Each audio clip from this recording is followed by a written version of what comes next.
So you've probably heard of Nexium, right? It's one of the most common prescriptions out there for controlling stomach acid.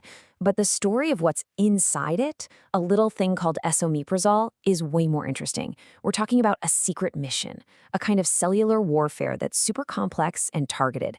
It's not just a simple acid blocker. So that's the big question, isn't it? How can this one tiny pill just stop stomach acid dead in its tracks? I mean, it seems almost impossible. This stuff is powerful.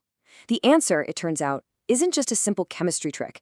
It's about a really clever journey, a chemical transformation, and, get this, a surprisingly permanent takedown of its target. And that right there, that's the key. This is what makes it so incredibly effective. For this little drug, it's a one-way mission. Once it finds its target, deep inside the lining of your stomach, there's no going back. It's game over for that target. Okay, so before we get into the nitty-gritty of how this mission ends, we've got to understand the battlefield. Let's talk about that fire within that this medication is designed to put out. And let's be clear, this isn't for that occasional bit of heartburn you get after a spicy meal. Esomeprazole is a heavy hitter. It's for serious conditions. We're talking about things like GERD, chronic acid reflux that can actually damage your esophagus, or for healing up painful ulcers, whether they're from inflammation or that nasty bacteria, H. pylori.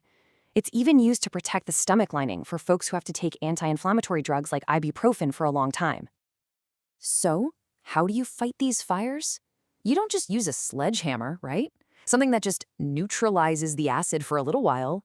No, you need a more precise tool. You need a molecular sniper. And that is exactly what esomeprazole is. Esomeprazole belongs to a class of drugs called Proton Pump Inhibitors, or PPIs for short. And that name, it tells you everything you need to know about its strategy. See, it doesn't just run around cleaning up the mess, neutralizing acid that's already there. Nope, it goes straight to the factory, straight to the source, and it shuts down the entire production line. Now, this is where the science gets really, really cool. The original drug in this class was omeprazole, and it contained two mirror image molecules. Think of it like having a left hand and a right hand mixed together. Esomeprazole is the refined version. Scientists figured out how to isolate only the more effective of the two, the right hand, so to speak. And because it's this pure single form, it gets broken down by your body much more slowly. That means it hangs around longer, giving you a more powerful and consistent block on that stomach acid. Okay, so how does it actually do it? Let's follow this pill on its mission and see step by step how it shuts down those acid pumps. First things first, let's meet the target, the proton pump. The easiest way to think of this thing is like a microscopic acid hose that's built into the lining of your stomach. Its only job, all day long, is to pump acid out. Esomeprazole's entire mission, its whole reason for existing, is to find these little hoses and turn them off for good. And this four-stage mission is just brilliant. Okay, stage 1. The pill has this special protective shell. This lets it survive the acid bath of your stomach. It passes right through, totally safe.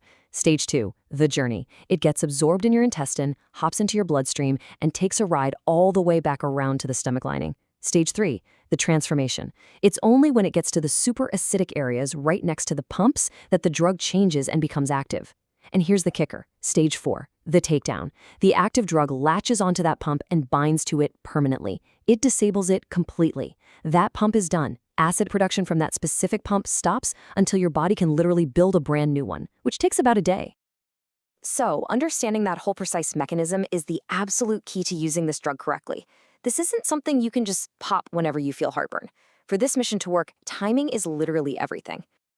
And here it is. This is the single most important rule to make sure this all works. You have to take it on an empty stomach, at least 30 to 60 minutes before you eat. And the reason for this? It's simple genius. Think about it. Food is the signal that tells your stomach, okay guys, time to turn on all the acid pumps. So by taking the pill beforehand, you're making sure the medicine is already in your bloodstream, ready and waiting. It's there to ambush the pumps the second they turn on. It's all about timing the attack perfectly. The other really critical rule is you've got to protect that special coating we talked about. So you never ever crush or chew the capsule. If you break that shell, the stomach acid will destroy the drug before it can even start its mission. Now, if swallowing is a problem, the official guidance says it's okay to open up the capsule and mix the little granules inside with some applesauce. Okay, let's talk about a really important warning. Because esomeprazole is processed by your liver, it can mess with how other drugs work. The big one, the most important interaction to know about, is with the blood thinner clopidogrel, which you might know as Plavix. Taking these two together can actually block Plavix from becoming fully active in your body. That makes it less effective and can increase risk, which is why doctors generally say don't take these two at the same time. Now, a drug this powerful, you've got to respect it. Suppressing one of the body's most basic processes, well, that's going to have some consequences, especially if you're using it for a long, long time. The good news is the most common side effects are usually pretty mild and mostly related to your gut. Things like a headache, maybe some nausea or abdominal pain. The bigger concerns really start to pop up with long-term use. Yeah, the concerns really do center on that long-term use. For one, there's a link to an increased risk of bone fractures. We're talking hip, wrist, and spine. The thinking here is that you need stomach acid to properly absorb calcium from your food. So less acid could mean less calcium absorption over time, which might lead to weaker bones. And it's not just calcium. The same idea applies to other essential nutrients. Your body needs that acid to unlock vitamin B12 and to absorb magnesium from your diet. So long-term use can, in some cases, lead to deficiencies in both of those, and that can cause its own set of pretty serious health problems. And finally, just remember what stomach acid is for. It's your body's first line of defense against nasty bugs in your food and water. So by lowering that acid shield, long-term PPI use can actually increase the risk of serious gut infections like C. diff. There have also been some studies linking long-term use to a higher risk of chronic kidney disease. So, when we put all of this together, what's the big takeaway? It's really about seeing this medication for what it is, an incredibly powerful tool, but not a permanent cure. And this right here is the fundamental rule for using PPIs safely and avoiding those long-term risks. The goal is always, always the same. Use the lowest dose that works for the shortest amount of time possible to treat the condition, and then step back and reevaluate with your doctor. And that's because the pill is only one part of the whole strategy, right? It's going to be most effective when you combine it with lifestyle changes that actually get to the root of the problem. Things like figuring out your trigger foods, managing your weight, and not lying down right after you eat. The pill is amazing at controlling the symptoms, but these changes, they help solve the actual problem. Which brings us to the final and most crucial question of all.